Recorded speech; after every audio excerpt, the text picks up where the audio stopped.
नमस्कार, मैं दुलारे अंसारी और आप देख रहे हैं आर्यन टीवी। जिस तरीके से छत्तीसगढ़ में चुनावी यात्रा चालू हो चुकी है, चुनावी बिगुल चालू हो चुका है। एक तरफ कांग्रेस अपनी अपनी बातें रखने में व्यस्त है, दूसरी तरफ भारतीय जनता पार्टी भी व्यस्त है। भारतीय जनता पार्टी के बड़े बड़े चेहरों का दौरा देखने मिल रहा है। 2 दिन पहले अमित शाह जी छत्तीसगढ़ आए हुए थे और छत्तीसगढ़ आकर पूरी चुनावी यात्रा की तैयारी चल रही है। देखना अहम हो जाएगा कि इस बार टिकट किसको मिलेगा और किसको नहीं मिलेगा। क्या बड़े जो चेहरे हैं उनको टिकट न मिल करके बाकी अन्य चेहरों को क्या चांस दिया जाएगा, मौका दिया जाएगा। आज हमारे साथ अमित साहू जी जुड़ चुके हैं, जो भारतीय जनता पार्टी के प्रदेश प्रवक्ता है। सर, बहुत बहुत स्वागत है आपका। धन्यवाद दुलारे भाई। मैं साफ बिना लाग लपेट के पूछता हूँ, आप लोग मैनिफेस्टो बनाने में लग गए, घोषणा पत्र में आप किसानों को कहाँ रखेंगे? देखिए, भारतीय जनता पार्टी का एक एक कार्यकर्ता, तो भारतीय जनता पार्टी के प्रदेश नेतृत्व ने एक टीम भी घोषित कर दी कि मैनिफेस्टो की टीम जो है इतने व्यक्तियों की है और वो लगातार पांचों संभागों के अंतर्गत जितने भी जिले हैं और ब्लॉक लेवल तक के जाकर वो वहां के किसानों से बात करेंगे कि किसानों को वाकई में चाहिए क्या, उनकी उम्मीद पर भारतीय जनता पार्टी कैसे खरा उतरे और उनकी उम्मीदों को कैसा पूरा करे। इस को लेकर भारतीय जनता पार्टी के एक कार्यकर्ता भी मेहनत कर रहा है और उनकी जो उम्मीद होगी, उनका जो स्वप्न होगा, उनके जो इरादे होंगे और उनका जो सोच भारतीय जनता पार्टी के प्रति होगा कि भारतीय जनता पार्टी सरकार में आए तो हमारे लिए ये करे, भारतीय जनता पार्टी वो करे, तो जो वो चाहेंगे वो भारतीय जनता पार्टी करेगी। प्रधानमंत्री जी का कुछ दिन पहले एक बहुत बड़ा सभा था। सभा में उन्होंने कहा कि मेरा बूथ सबसे मजबूत। उन्होंने बताया कि एक बूथ कितना मजबूत होता है। बहुत देर इन चीज़ों पे भाषण भी चला। पर छत्तीसगढ़ में आपके जितने बड़े चेहरे हैं, जिस तरीके से मैं रमन सिंह की बात कर लूँ, अरुण साहू जी की बात कर लूँ, बृजमोहन अग्रवाल की बात कर लूँ, राजेश मूणत की बात कर लूँ, जितने भी बड़े चेहरे हैं, केदार कश्यप की बात कर लूँ, वो बड़े चेहरे धरातल पे नहीं है, सिर्फ कार्यकर्ता ही धरातल पे। क्या चुनाव खुद बीजेपी नहीं चाहती कि हम उतने अच्छे से लड़े या उतने अच्छे से जीत हासिल करें? मुझे शायद आपके देखने में कमी हो रही होगी। भारतीय जनता पार्टी का बड़े से बड़ा सिपाही और छोटे से छोटा सिपाही लगातार बूथ में मेहनत कर रहा है, क्योंकि माननीय अमित शाह जी का नारा यह है कि मेरा बूथ सबसे मजबूत है और उसी को आत्मसात करते हुए भारतीय जनता पार्टी के सभी शीर्ष नेतृत्व के जितने भी बड़े नेतागण हैं और बूथ स्तर तक के कार्यकर्तागण हैं, वो भी लगातार बूथ में काम कर रहे हैं, क्योंकि बूथ जीता तो चुनाव जीता, इस ध्येय को लेकर हम काम कर रहे हैं। और भारतीय जनता पार्टी तो एक ऐसी पार्टी जो लगातार साल के 365 दिन काम करने वाली पार्टी है और इस पार्टी का ध्येय यही रहता है कि सिर्फ चुनाव के लिए ये पार्टी काम ना करे, ताकि ये पार्टी ऐसा काम करे साल के 365 दिन, हर उस दीन दुखियों के काम आए, हर उस मुद्दे को लगातार उठाए जो आम जनमानस के हित की बात होती है, आम जनमानस के दिनचर्या की बात होती है, आम जनमानस के सदाचार की बातें होती है। उन सब मुद्दों को लेकर भारतीय जनता पार्टी का कार्यकर्ता लगातार काम करते रहते हैं, इस ध्येय को लेकर काम कर रहे हैं। लगातार डॉक्टर रमन सिंह जी से लेकर ये छोटा सा कार्यकर्ता अमित साहू भी लगातार बूथों के दौरे कर रहा है और बूथ को मजबूत करने का काम कर रहा है। एक बड़ा सवाल बार बार कांग्रेस बीजेपी से पूछ रहे और बीजेपी बार बार जवाब नहीं दे पा रही है। 15 साल आपके पास मुख्यमंत्री थे, मुख्यमंत्री का चेहरा भी था, 3 बार आपने शासन भी किया। इस बार आपके पास मुख्यमंत्री का चेहरा कौन है?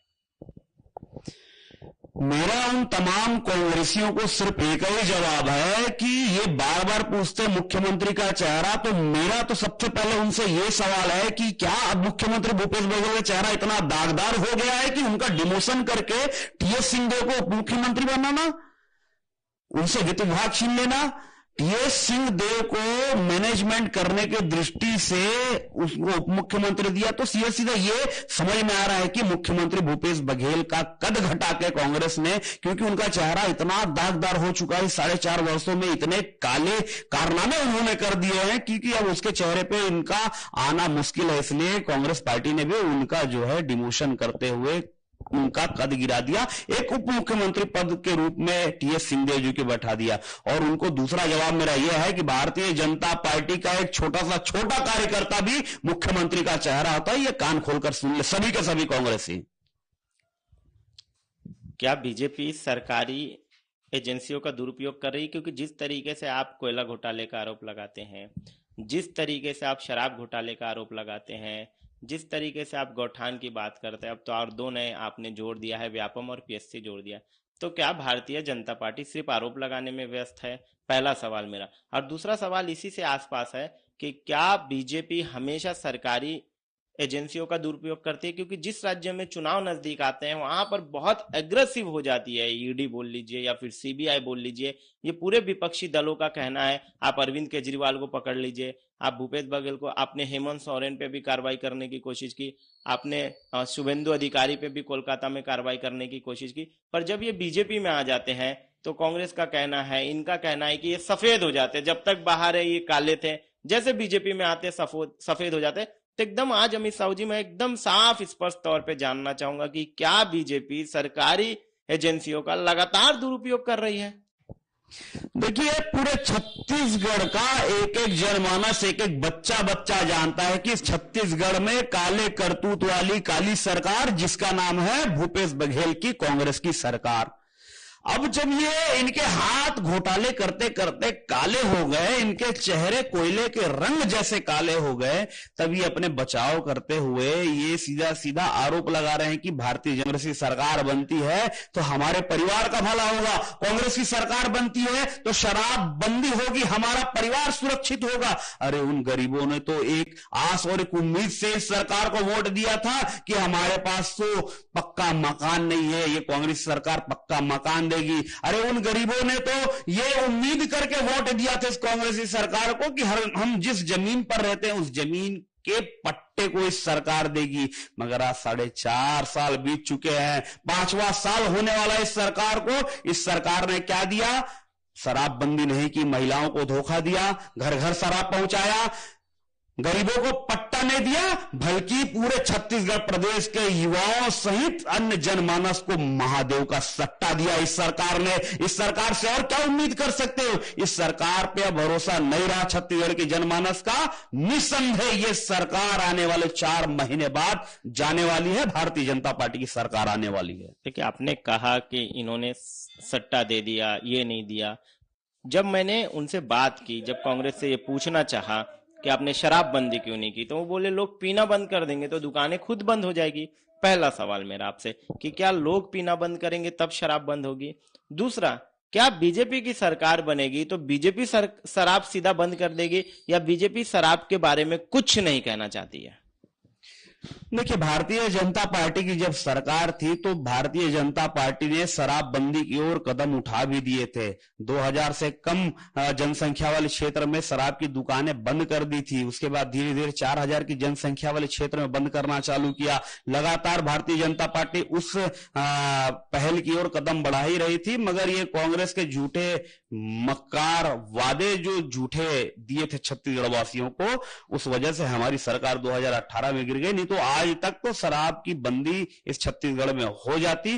और दूसरी बात यह है, कांग्रेस ने तो गंगा जल की कसम खाई थी। नहीं खाई थी। उनका बार बार कहना है कि कोई कसम हमने नहीं खाई। बार बार झूठ के पुलंदे पर टिकी ये सरकार है। एक एक शब्द इनके मक्कारी झलकते हैं, इनके शब्दों के साथ एक एक शब्द इनके जो है झूठ है। ये अगर सांस भी लेते हैं तो सांस भी मैं कहता हूं ये झूठ ही है, क्योंकि कांग्रेस की सरकार झूठ पर टिकी है और ये झूठ ज्यादा दिन नहीं चलने वाले। ये कह देते हैं, वादा कर देते हैं, उसके बाद पलटना कोई कांग्रेसियों से ही सीखे। इस बार चुनाव में आपके बहुत सारे कॉम्पिटिटर हो गए। आम आदमी पार्टी भी इस बार अच्छे से चुनाव लड़ना चाहती है। कहा जा रहा है कि छत्तीसगढ़िया क्रांति सेना भी चुनाव लड़ेगी। तो क्या ये लोग चुनाव लड़ेंगे तो बीजेपी के वोट बैंक को खतरा है? जिस तरीके से अमित शाह आकर कहते हैं कि इस बार 70 पार, और जहां जहां उन्होंने ये स्टेटमेंट दिया है वहां वहां पर बीजेपी चुनाव हारी है। तो क्या इस बार भी छत्तीसगढ़ के लिए जो स्टेटमेंट है वो सिर्फ स्टेटमेंट रहेगा? क्या सच में बीजेपी इस बार छत्तीसगढ़ 70 के पार को ले जा पाएगी? निसंदेह इसमें कोई अतिशयोक्ति नहीं है, क्योंकि इन 4.5 साल बीत जाने के बाद भी छत्तीसगढ़ का एक एक जनमानस ने इस कांग्रेसी सरकार को देखा है। जिस वादे के साथ, जिस 36 बिंदुओं के वादे के साथ ये कांग्रेसी सरकार इस प्रदेश में सत्ता हासिल की थी, वो स्वप्न को इस सरकार ने चूर चूर कर दिया है। उस स्वप्न को इस सरकार ने पूरा धाराशाही कर दिया है। छत्तीसगढ़ की जनमानस अब इनके बहकावे में छत्तीसगढ़ का युवा, छत्तीसगढ़ का महिला, छत्तीसगढ़ के पुरुष और छत्तीसगढ़ के जो बुजुर्ग वर्ग हैं, ये कभी इनके झांसे में और कभी भी इनके बहकावे में नहीं आने वाली। जो नारा छत्तीसगढ़ में अमित शाह ने दिया है, वो नारा बिल्कुल भारतीय जनता पार्टी का एक एक कार्यकर्ता उस नारे को पूर्ण करने के लिए प्रतिबद्ध है। उस नारे को पूर्ण करने के लिए माननीय अमित शाह जी के जो वक्तव्य है उनको पूरा करने के उद्देश्य से एक एक भारतीय जनता पार्टी का कार्यकर्ता अपने काम में लग गया। और निस्संदेह भारतीय जनता पार्टी का कार्यकर्ता अपनी शौर्य से, अपनी सामर्थ्य से और अपनी ताकत से पुनः छत्तीसगढ़ की, इस छत्तीसगढ़ महतारी की भूमि पर भारतीय जनता पार्टी को लेकर आएगा और छत्तीसगढ़ महतारी को पुनः भारत में एक अव्वल दर्जे का राज्य बनाकर स्थापित करेगा। इस संकल्प के साथ भाजपा का एक कार्यकर्ता काम कर रहा है और निस्संदेह यह विश्वास है और यह भरोसा है भारतीय जनता पार्टी की सरकार बनेगी और छत्तीसगढ़ की जनता बनाएगी। अच्छा, एक बात मैं पिछली बार भी पूछा था कि क्या आम आदमी पार्टी आपके वोट बैंक को खराब कर पाएगी? क्या छत्तीसगढ़िया क्रांति सेना आपके वोट बैंक को खराब कर पाएगी? देखना अहम हो जाएगा कि आपकी राय इस पर क्या है, पार्टी की राय क्या है। क्या ये लोग चुनाव लड़ेंगे तो इस बार जो आपके नारे हैं उन सब चीजों पे असर पड़ेगा? देखिए, बार बार अमित शाह जी का दौरा क्यों? क्या छत्तीसगढ़ में कोई भी आदमी नेतृत्व देखने वाला नहीं है? क्या रमन सिंह की जो ख्याति थी, जो गुडविल थी, वो क्या पूर्ण रूप से खत्म हो गई है कि बार बार केंद्रीय नेताओं को आना पड़ रहा है? मोदी जी का यहाँ पे भाषण होता है, उसके बाद पहले अमित शाह जी का होता है, उससे पहले और केंद्रीय मंत्री जी का होता है। इस तरीके से सारे केंद्रीय मंत्री क्या छत्तीसगढ़ पे फोकस करे? छत्तीसगढ़ इस बार क्या एकदम अहम हो गया है बीजेपी के लिए? मैं बार बार ये समझना चाह रहा हूँ, कितने बड़े नेताओं का दौरा क्यों? तो आप क्या चाहते हैं, कोई केंद्रीय मंत्री, प्रधानमंत्री या गृह मंत्री छत्तीसगढ़ ना आके पाकिस्तान जाए? छत्तीसगढ़ भी तो उनके अधीन है। छत्तीसगढ़ भी तो छत्तीसगढ़ के भी प्रधानमंत्री वही हैं। छत्तीसगढ़ राज्य भारत देश के एक अभिन्न राज्यों में आता है और उनके ही अंतर्गत आता है, तो उनका तो यहाँ आना संभव है। 5 साल में प्रधानमंत्री नहीं आते, 5 साल में आपके अमित शाह नहीं आते, 5 साल में राजनाथ सिंह नहीं आते। जब चुनाव नजदीक आता है तभी आना, तो क्या सिर्फ चुनाव के लिए या पार्टी के लिए? शायद आपने देखा नहीं, उनके अलावा और कई सारे गृह मंत्री आए, कई बार आए और केंद्रीय मंत्रियों का लगातार छत्तीसगढ़ दौरा हुआ। हर महीने में लगभग 2 बार केंद्रीय मंत्री छत्तीसगढ़ आते थे, विभिन्न परियोजना का उद्घाटन वो करते थे, विभिन्न मदों की राशि 1 रुपया नहीं दिया। भूपेश बघेल ने कहा वो लाखों का सौगात आकर देने वाले थे, पर वो जब आए तो 1 रुपए का भी सौगात नहीं दिया गया, एक फूटी कौड़ी नहीं दी गई। इसे वो कहते हैं दोगलापंथी। एक तरफ प्रधानमंत्री जब मंच में होते हैं तो भूपेश बघेल कहते हैं छत्तीसगढ़ को हमने, छत्तीसगढ़ राज्य के लिए हमने जितना मांगा उससे ज्यादा प्रधानमंत्री जी ने छत्तीसगढ़ के राज्य के लिए दिया। और दूसरी तरफ उनके जाने के बाद उनकी दोगलापंथी देखो, छत्तीसगढ़ राज्य को कुछ नहीं दिया कहते हैं। अरे सरकारी रिकॉर्ड में भी आंकड़े हैं, आप डाटा को निकाले, छत्तीसगढ़ राज्य को कितना पैसा केंद्र की सरकार ने दिया है। एक एक डाटा इंटरनेट में है, चाहे तो दुलारे अंसारी जी आप भी इसको सर्च करके देख सकते हैं। ये लबरा मुख्यमंत्री, ऐसा ही नाम नहीं पड़ा छत्तीसगढ़ की इस भूपेश बघेल जी का, लबरा नाम से एक छत्तीसगढ़िया उनको जानता है। झूठ बोलना उनके रग रग में है, झूठ बोलना उनके नस नस में है और ऐसे मुख्यमंत्री को अब छत्तीसगढ़ एक्सेप्ट नहीं करेगा। बिल्कुल जिन युवाओं ने भरोसा करके इस मुख्यमंत्री को छत्तीसगढ़ की शासन पे बैठाया, जिन महिलाओं ने इनकी सरकार को छत्तीसगढ़ की धरती पर बैठाया, जिन लोगों ने छत्तीसगढ़ की इस सरकार को, छत्तीसगढ़ की धरती पर कांग्रेस की सरकार को बैठाया, इन लोगों का विश्वास टूट चुका है। निस्संदेह भारतीय जनता पार्टी की सरकार तय है और ये इसमें कोई अतिशयोक्ति नहीं है और ये विश्वास है कि भारतीय जनता पार्टी के हम सभी छोटे से छोटे कार्यकर्ता मिलकर भाजपा की सरकार बनाएंगे और छत्तीसगढ़ को फिर से खुशहाल बनाएंगे। आप रोजगार कार्यालय का घेराव कर देते हैं, कहते हैं कि बेरोजगारी छत्तीसगढ़ में बहुत है। वो कहते हैं सीएमआई के डेटा देख लीजिए। अगर सीएमआई का डेटा सत्य है और वो केंद्र का ही डेटा है, कोई राज्य का डेटा नहीं है, तो क्या जो बेरोजगारी के मुद्दे इस बार आप उठाएंगे? क्योंकि जिस तरीके से कांग्रेस कह रही है, तो कांग्रेस के हिसाब से अगर बेरोजगारी की तरफ देखे तो बेरोजगारी छत्तीसगढ़ में है ही नहीं, तब किन लोगों को फिर रोजगार देंगे? अगर बेरोजगारी है ही नहीं तो अगर आप अपने मैनिफेस्टो में इसको डालते हैं, आप युवाओं की तरफ आकर्षित होना चाहते हैं, युवाओं को अपने तरफ आकर्षित करना चाहते हैं, तो क्या बेरोजगारी के बल पे अब युवाओं को आकर्षित नहीं किया जा सकता है? छत्तीसगढ़ एक ऐसी राज्य है जो हर राज्यों से अपने आप में एक अलग इनका महत्वता है और जब से छत्तीसगढ़ में कांग्रेस की सरकार बनी है, ये कोरे कागज में खेलने वाली सरकार है। ये एक तरफ छत्तीसगढ़ के कोने कोने पर पोस्टर लगाते हैं और कहते हैं कि हमने छत्तीसगढ़ में 5 लाख युवाओं को नौकरी दी, चाहे आप अंबिकापुर जाओ, चाहे दंतेवाड़ा जाओ, चाहे राजनांदगांव से लेकर महासमुंद तक के जाओ। ये बड़े बड़े पोस्टर 60/40, 20/40, 20/10 के पोस्टर लगाकर ये वाहवाही लूटते हैं कि हमने 5 लाख नौकरियां दी। जब हमारे भारतीय जनता पार्टी के नेताओं ने विधानसभा, जो छत्तीसगढ़ के लोकतंत्र का मंदिर है, वहां पर जब इनसे सवाल पूछते हैं तो ये मात्र 18,000 का आंकड़ा देते हैं। तो इनसे ही आप समझ लो कि कैसे झूठ पर निंदे पर टिकी हुई है कांग्रेस की सरकार है। ये झूठ बोलने वाले मुख्यमंत्री है, ये फर्जी डाटा, सीएमआई का फर्जी डाटा पेश करते हैं। अरे इनकी ही सरकार ने 96-84 के पद के लिए आवेदन निकाला था। जब 96 पद के लिए इस सरकार को 2.5 लाख से ज्यादा आवेदन मिलते हैं 84 पद के लिए, तब ये सरकार कौन से पायदान पे रहती है, इसका भी आप जरा देखिए। और कैसे ये सरकार झूठ बोलती है कि यहां बेरोजगारी दर बिल्कुल भी नहीं है। जब वो 2.5 लाख नौजवान कहां के थे, यूपी बिहार के थे, महाराष्ट्र के थे, तमिलनाडु के थे, आंध्र प्रदेश के थे, अरे छत्तीसगढ़ के ही तो थे। फर्जी सरकार, फर्जी इनके वादे, फर्जी झूठे इनके आंकड़े और झूठे इनके वादे। ये सरकार अब नहीं चलने वाली, अब खत्म कहानी इस सरकार की, अब इनके दिन पूरे हो गए। जगह एक बहुत बड़ा आपने आंदोलन किया था, पूरे राज्य से लोग आए थे, अलग अलग जिले से लोग आए थे, जिसका नाम आपने दिया था मोर आवास मोर अधिकार को लेकर के, जिसमें कहा गया कि केंद्र का पैसा इन्होंने लौटा दिया। केंद्र से जो भी स्वीकृत होकर आई थी जमीन, वो जमीन नहीं दी गई, इन्हें घर नहीं दिया गया। आपकी सरकार बनती है, बीजेपी की सरकार आती है, तो क्या इनको आवास, प्रधानमंत्री आवास योजना जो वो स्वीकृत कर दिया जाएगा? देखिए, लगातार केंद्र की सरकार का एक सपना था कि हर गरीब के पास अपना पक्का मकान हो, हर गरीब अपने सर को छुपाने के लिए उनके पास पक्का आवास हो।